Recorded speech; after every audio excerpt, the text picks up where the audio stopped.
The man woke up in shock and realized every single one of his teammates was dead. Jack led a 12-man squad on a top-secret mission, but when they reached the target location, they were ambushed. The entire team was wiped out. Only Jack survived, saved at the last second by the rescue unit. Afterward, Jack was taken in by the CIA for questioning. During the interrogation, he noticed that the mission audio logs had been tampered with. That's when he realized the ambush wasn't a coincidence. Because of a severe concussion he suffered during the mission, Jack was ordered to take time off and recover at home. For a few brief days, he finally got to be with his wife and daughter again. But everything changed when he received one phone call, the call that would destroy his life. When Jack arrived at the scene, he saw his team's logistics officer, Nick, had shot himself with a grenade round. Jack was in total shock. Just days ago, they were at a bar together mourning their fallen teammates. Jack's superior told him that the autopsy confirmed it. Nick's death was a suicide. The weapon used was a standard 9mm handgun, the same model issued to every member of the squad, but Jack knew something was wrong. Nick hated 9mm rounds. He wouldn't have used one, not even to take his own life. Jack was sure Nick didn't kill himself. He told his friend Eric everything.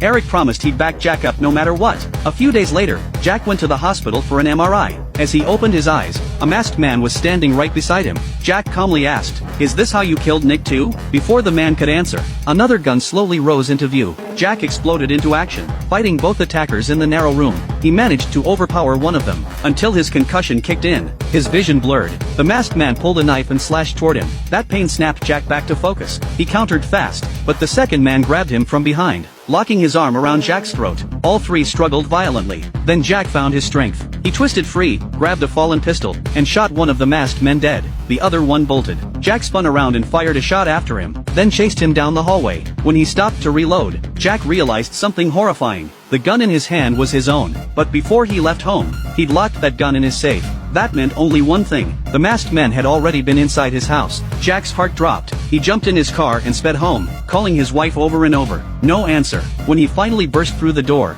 what he saw stopped him cold, and shattered him completely. The next day he attended their funeral. He swore he would avenge them. Meanwhile, reporter Amy arrived at the crime scene accompanied by Agent Holder. Holder said he was the first one on scene. Besides the dead doctor, there were no signs of a struggle. There was no killer's body, and ballistic analysis had been done. Because this was a secure room with no cameras, Amy suddenly wondered if all of this might be Jack's fabrication. After all, he'd suffered a head injury during the mission. That night Amy found Jack. She wanted to know the truth behind the missing 12 operators and told Jack what the police had found. Jack didn't believe it at first, but when Amy revealed that Agent Holder was the first person to arrive at the scene, Jack's alarm bells went off. He remembered that when their comrade Nick was killed, Holder had also been the first on site. Jack's instinct told him this was no coincidence. After carefully analyzing the files Amy provided, Jack put Amy's phone into a signal-blocking pouch and gave her an old model phone to use when contacting him. After Amy left, Jack dug into Agent Holder's background. Suddenly a vision of the attack flashed in Jack's mind. He compared things by hand and jumped to his feet, terrified. Holder's eyes matched the attackers exactly. Using Amy's files and the two incidents tied to Jack,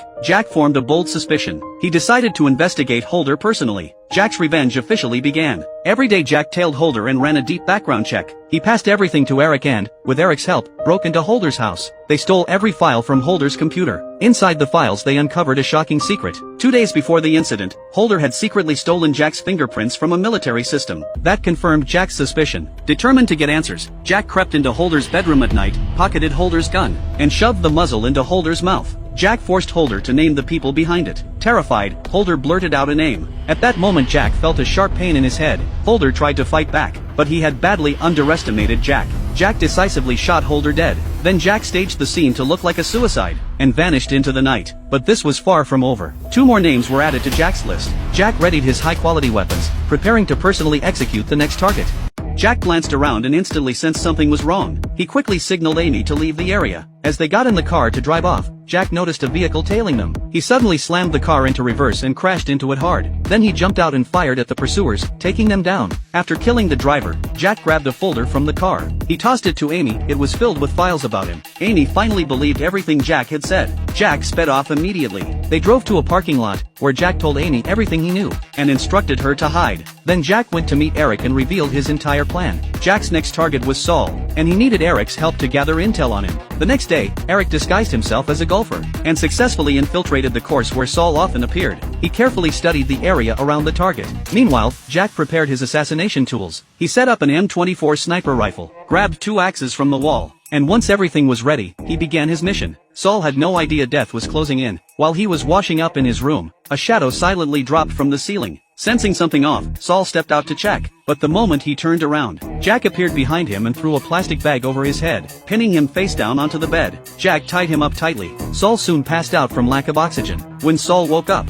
he was naked and bound to a chair. Seeing Jack in front of him, he began screaming for help, hoping the guards outside would hear him. Jack calmly grabbed a remote and turned the music to full volume. No one outside could hear a thing. Once Saul quieted down, Jack started his interrogation. From Saul's mouth, he learned the man behind all of this was someone named Steve, the CEO of a massive industrial group, who controlled much of the Middle East's arms trade. As Jack listened, he immediately recalled the ambush that killed his entire squad. The more Saul talked, the clearer the truth became. He mentioned something called Project RD-4895, though he didn't know its full details. Saul begged Jack to spare him, but Jack's next words shattered any hope he had. Jack said Saul was the one who killed his wife and daughter. Hearing that, Saul's face turned pale with despair. He confessed that the man who ordered the hit was a lawyer named Marcus, the one who hired the killers to wipe out Jack's family. Marcus was currently hiding in a cabin in San Francisco. After getting the confession, Jack injected Saul with a lethal dose and staged the scene to look like a suicide. Then he met with Eric to plan the next phase. 2 new names were now on Jack's list. That night, Jack drove straight to Marcus's cabin, ready to begin the next chapter of his revenge.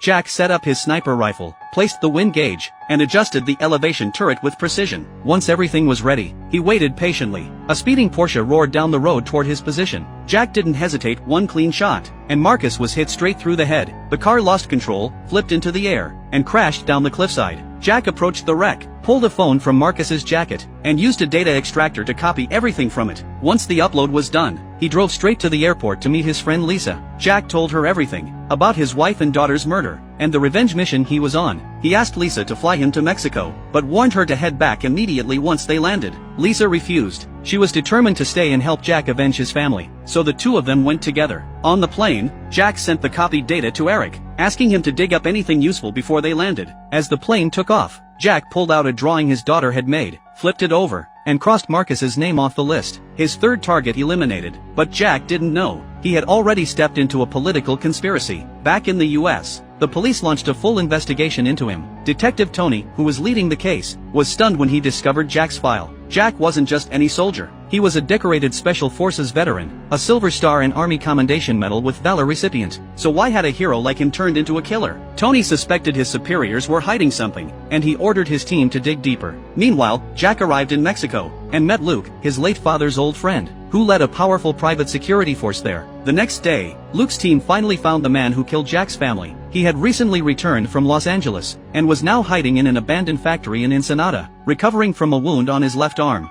That detail convinced Jack beyond doubt. This was the man. But the factory was heavily guarded by at least a dozen armed men, sometimes more. Jack didn't care. He was ready to risk everything for revenge. Together with Luke's men, they began planning their assault. But in the middle of strategizing, Jack suddenly collapsed. When he woke up, the doctor told him the tumor in his brain was growing fast and needed immediate treatment. Jack refused. He just took painkillers to dull the headache. Nothing mattered now but vengeance. The next morning, they drove toward the target's base. Snipers took up positions around the perimeter, while Jack's team moved in from the flanks. When one guard came out of the warehouse, Jack silently took him down from behind. They pushed forward, each man taking position for a coordinated strike. The sniper gave the signal, and everyone opened fire. Within seconds, 4 enemies were down. The team kept advancing deeper into the compound. At one point, they tossed a flashbang into a room, stormed in, and cleared it in seconds. A few enemies tried to escape, but Eric blasted them down with a shotgun. From the mountain above, the sniper covered them, taking out any threats closing in.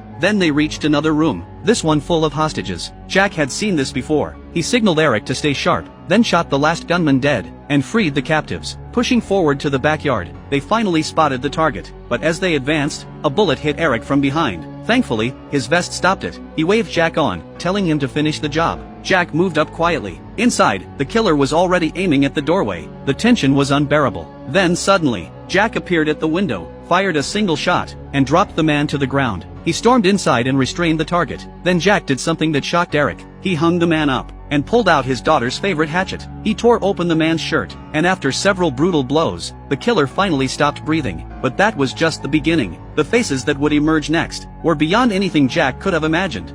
On the battlefield, Jack suddenly froze. His daughter was standing right in front of him. He blinked in shock, and just then, a flash of lightning struck, snapping him awake. It was only a dream, but in the real world, his kill list had just one name left. Steve, the CEO of the biggest industrial group in the region. Steve wasn't just a corporate boss, he was an ex-Marine, and he had built his own elite private security team. But for Jack, who lived only for revenge, no obstacle was too great. He would avenge his wife, his daughter, and his fallen brothers, no matter the cost. They began monitoring Steve's every move. After days of surveillance, they realized Steve's mansion was covered with full 360-degree cameras, and he was constantly surrounded by bodyguards. This hit job wasn't going to be easy. Then Jack's arms started to tremble uncontrollably. He suddenly thought of Amy, the reporter. Right now, Amy was investigating the truth behind RD-4895. She cornered Mike, the project lead, in a restroom, demanding to know what RD-4895 really was, and what happened to the special ops team that died. Mike claimed he knew nothing. Amy handed him her contact info and walked away, but Mike couldn't shake off the guilt. He decided to copy all the RD-4895 files, and later contacted Amy through a secure call. They met in person, and Mike finally told her everything. The drug was designed to treat combat trauma for elite soldiers, but its side effect caused brain tumors. Jack and his SEAL Team 7 were the test subjects. The deaths of 12 teammates were no accident. They were part of the experiment. Just as Mike handed over the data, a suspicious man appeared. Amy sensed danger immediately, grabbed Mike, and ran toward the emergency exit. But before they could get far, Mike was shot dead. Amy ran for her life, and as the killer closed in, she turned and shot him point blank. She barely made it out of the subway, only to run into another assassin. Right then, Jack arrived, took her under cover, and got her safely out. Once they were clear, Amy told Jack everything about RD-4895. She also revealed that the ambush on Jack's squad in Syria was orchestrated by Steve himself. He had bribed officials to cover it up, but Amy refused to name those officials. That's when Jack noticed a backpack in the car, with a USB drive inside. Amy tried to stop him, but Jack pulled his gun and forced her to leave. Then he drove off. Jack called Eric, saying he had crucial data, and needed him to trace Steve's accomplices. Eric begged Jack not to drown himself in revenge, but Jack's mind was set. He would get justice for his family and his team. The next day, Eric called back, and what he said turned everything upside down. Steve's partners weren't just the people Jack had already taken out. Even Admiral Pete, the Navy commander Jack once served under, was involved, along with 2 other officers, Holden and Cox. Jack was stunned. The very command he once saluted was behind the whole conspiracy. He finally understood everything. Jack wrote a list for Lisa, telling her to buy certain items from different stores. Lisa pleaded with him to stay calm, but Jack was past that point. In the end, she gave in. Soon, Lisa gathered everything they needed: chemicals, detonators, casings. Under Jack's direction, they built several shaped armor-piercing bombs. Then they loaded them into a car and drove to Steve's corporate headquarters. Lisa created a fake traffic jam at the intersection to distract the FBI. As soon as Steve walked out of the building, Jack started moving in. But just then, Amy showed up. She wanted to expose Steve's crimes through her own way, completely throwing Jack's plan into chaos. As Steve prepared to get into his car, Amy caught sight of Jack through the window. Her face went pale, and she slowly backed away. Jack also got out of his vehicle. Her movement alerted Steve. He signaled his guards to pull back and get him out. But before the car could move, Jack pressed the detonator. The explosion tore through the street. Steve was horribly burned but still breathing. Jack grabbed his rifle, charged forward, and began shooting. Steve's guards never stood a chance. Jack cut them down one by one, then switched weapons, and walked up to Steve. Steve begged for mercy. Jack didn't hesitate. He pulled the trigger. Then he grabbed a car and sped away. But the police had already surrounded the area. Dozens of patrol cars chased him through the city. Jack broke past the perimeter and headed into the mountains, but they were right behind him. As he rounded a sharp bend, police threw down spike strips. The car skidded out of control and crashed hard into the cliffside. Officers surrounded the wreck, guns raised, and opened fire. When they finally moved in to check, Jack was gone. Only bloodstains remained on the ground. He had escaped into the mountains. That night, under pouring rain, Jack huddled beneath a rocky ledge. He pulled out his kill list, and with blood on his fingers, crossed out Steve's name. But then he froze. 3 new names had appeared at the bottom of the list. This was the one mission the SEAL team dreaded the most, because the man they were sent to capture was once their own legend, Jack. The team moved quietly through the forest, searching every inch of ground, but Jack was already beneath them, hiding in a small tunnel, perfectly still. No one noticed. Then one soldier spotted a phone lying on the ground. He signaled for his teammate to check it out. As the man approached, Jack pressed a remote detonator. A blinding flash filled the woods. A stun grenade. The soldiers were temporarily blinded. Jack jumped up, tackled one of them, snatched his gear, and vanished into the trees. He short-circuited a battery and tossed it far away, creating a false heat signature to mislead the military drones. But the SEALs quickly saw through the trick and reported Jack's position to command. The order came down fast: surround and capture. Jack kept running, but the tumor in his brain triggered hallucinations. Pain shot through his skull, yet he pushed on. Soon, the special ops team closed in. They called out to him over the radio, telling him to surrender. Jack glanced up at a narrow trail leading to the mountaintop, and made a bold move. He sprinted through enemy fire, dodging bullets as he climbed. When he finally reached the top, he raised his rifle, and froze. Through his scope, he saw his former brothers in arms. His finger trembled on the trigger, then he slowly lowered the gun. He couldn't do it. Minutes later, the SEAL team reached the ridge. They searched the area, no Jack. Only one bullet stood upright on a rock. Tony frowned, confused. A teammate said quietly, "Jack could have killed us all back there, but he didn't." Everyone fell silent. After they left, Jack climbed down the cliff. Halfway down, he slipped and fell. Luckily, not far. He wasn't badly hurt, but his old gunshot wound started bleeding again. That night, heavy rain poured down the mountain. Over the radio, the SEALs' voices echoed through the static, pleading with Jack to stop running. They didn't want to fight him. They thanked him for sparing their lives on the ridge. Jack's voice came back, weak but steady. "As a soldier, I followed orders, but as a husband and father, I failed. It wasn't until I held their bodies that I realized that." Hearing that, the captain felt torn apart inside. But orders were orders. Tony had no choice. The next morning, Jack was on the move again. The team sent drones into the valley to track him down. Soon, one drone spotted him in an open clearing. Jack saw it too. He raised his rifle and shot it out of the sky, but now his position was exposed. The SEALs were closing in fast. He needed to act fast. Jack pulled TNT from his pack and planted it along the mountain slope. As he ran the detonator wire, the soldiers appeared and shouted, "Jack, put it down. Don't do this." Caught between two firing lines, Jack's eyes filled with memories. His wife, his daughter, his fallen teammates. He made his choice. He pressed the trigger. The mountain exploded. Rocks and dust filled the air. Then, silence. Moments later, a hand clawed out of the dirt. Jack dragged himself free from the rubble. As he staggered away, he spotted a SEAL buried nearby. Without hesitation, Jack dug him out and performed first aid, until the man started breathing again. Only then did Jack disappear into the woods. Later, the news reported Jack's death. Lisa broke down in tears, but deep down, she refused to believe it. And then, suddenly, Jack appeared behind her. Lisa was overwhelmed with emotion, but there was no time to rest. They packed up immediately, ready to begin the next round of assassinations. How long does it take to make a suicide vest? This was a father's mission of revenge. Jack built his first bomb vest, tested it on himself right after finishing. Then Jack and Eric took a boat to the naval base. Their targets were men Jack once took pride in, a Navy admiral and two commanders. But the FBI had eyes on Jack's every move. To slip past the dragnet, Jack needed a flawless assassination plan. He had Eric pose as FBI and bring Holder's family to the beach. When Jack appeared, Holder stammered that he only handled paperwork for Project RD-4895, he knew nothing else. Jack didn't believe him. He grabbed Holder's son and threatened to throw him into the sea, to make Holder taste the pain of losing family. Holder begged, and Jack spared the family. He didn't spare Holder. Jack forced Holder to deliver a gift to Admiral Pete, then left the beach and turned the follow-up to Eric. Jack found another commander, Cox. They immediately came to blows. Jack subdued Cox and injected a sedative into his thigh. Cox woke up on the sand, tied to a log. Knowing Jack wouldn't show mercy, Cox confessed everything. He named a high-level figure Jack couldn't believe. Defense Secretary Lauren Hatley was the ignition point for the whole conspiracy.